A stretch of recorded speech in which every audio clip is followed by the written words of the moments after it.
श्रीमद् भागवत गीता सार कथा। इस भागवत गीता सार कथा में सुख दुख का वर्णन किया गया है। इस भागवत गीता में मानव के लिए हर अच्छे और बुरे कर्मों का वर्णन दिया गया है। दोस्तों, आप सभी चैनल को सब्सक्राइब लाइक करते हैं, जिसमें आप लोगों को कुछ नहीं मिलता, पर इस चैनल पर जीने की राह और ज्ञान भरी बातें मिलती है। तो आपसे निवेदन है कि हमारे चैनल को आप सब सपोर्ट करें और हौसला दें कि हम आप लोगों के लिए अच्छा ज्ञान, अच्छी बातें और अच्छे राह पर चलने के लिए अच्छा ज्ञान आप सबके लिए पहुंचाता रहूं। नमस्कार मित्रों, आप सबका हमारे चैनल पर स्वागत है। दोस्तों, इस चैनल पर सारे वेदों का ज्ञान मिलेगा। भगवद गीता अध्याय 4 श्लोक 25। दैवमेवाप्रे यज्ञम योगिनः पर्युपास्ते ब्रह्माग्नावप्रे यज्ञम यज्ञेन वोपजुह्वति। दैवेवाप्रे यज्ञम योगिनः पर्युपास्ते ब्रह्माग्नावप्रे यज्ञम यज्ञेन वोपजुह्वति। दैवम दिव्य देवता ई सचमुच अप्रे अन्य यज्ञम बलिदान योगिनः आध्यात्मिक अभ्यासी पर्युपास्ते पूजा करे ब्रह्म परम सत्य का अग्नौ अग्नि में अप्रे अन्य यज्ञम बलिदान यज्ञेन बलिदान द्वारा ई सचमुच उपजुह्वति प्रस्ताव। दैवेवप्रे यज्ञम योगिनः पर्युपास्ते ब्रह्मग्नावप्रे यज्ञम यज्ञेन वोपजुह्वति। अनुवाद: कुछ योगी दिव्य देवताओं की पूजा सामग्री अर्पित करके करते हैं। अन्य लोग पूर्णता से पूजा करते हैं, जो स्वयं को सर्वोच्च सत्य की अग्नि में आहुति देते हैं। बलिदान या यज्ञ सर्वोच्च भगवान को अर्पण के रूप में दिव्य चेतना में किया जाना चाहिए। हालांकि लोगों की समझ अलग अलग होती है और इसलिए वे असमान चेतना के साथ अलग अलग तरीकों से बलिदान करते हैं। कम समझ वाले और भौतिक पुरस्कार चाहने वाले व्यक्ति दिव्य देवताओं को चढ़ावा चढ़ाते हैं। यज्ञ के अर्थ की गहरी समझ रखने वाले अन्य लोग स्वयं को सर्वोच्च के लिए बलिदान के रूप में प्रस्तुत करते हैं। इसे आत्मसमर्पण या आत्माहुति या किसी की आत्मा को भगवान को अर्पित करना कहा जाता है। योगी श्री कृष्ण प्रेम ने इसे बहुत अच्छी तरह से समझाया। धूल और शोर की इस दुनिया में जब भी कोई दिव्य प्रेम की लौ में आत्माहुति बनाता है तो एक विस्फोट होता है, जो अनुग्रह है, क्योंकि कोई भी सच्ची आत्माहुति कभी व्यर्थ नहीं जा सकती। लेकिन स्वयं को बलिदान के रूप में अर्पित करने की प्रक्रिया क्या है? ये स्वयं को पूर्ण रूप से ईश्वर के प्रति समर्पित करके किया जाता है।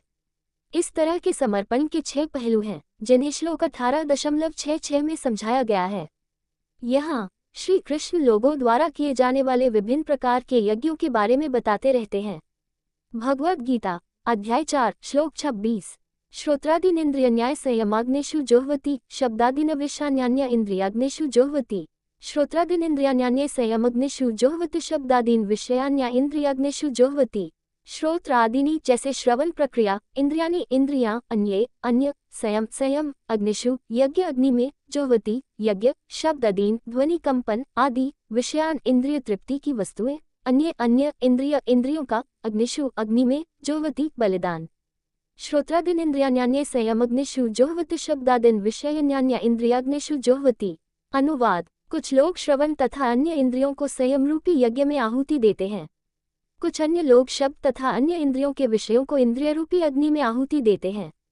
आग अपने अंदर डाली गई चीजों की प्रकृति को बदल देती है। बाहरी अनुष्ठानिक वैदिक यज्ञों में ये भौतिक रूप से दी गई आहुतियों का उपभोग करता है। अध्यात्म के आंतरिक अभ्यास में अग्नि प्रतीकात्मक है। आत्मा अनुशासन की अग्नि इंद्रियों की इच्छाओं को जला देती है। यहाँ श्री कृष्ण आध्यात्मिक उन्नति के 2 बिल्कुल विपरीत दृष्टिकोणों के बीच अंतर करते हैं। एक इंद्रियों के निषेध का मार्ग है, जिसका पालन हठ योग के अभ्यास में किया जाता है। इस प्रकार के यज्ञ में शरीर के रखरखाव को छोड़कर इंद्रियों के कार्यों को निलंबित कर दिया जाता है। इच्छा शक्ति के बल पर मन को इंद्रियों से पूरी तरह हटाकर अंतर्मुखी बना दिया जाता है।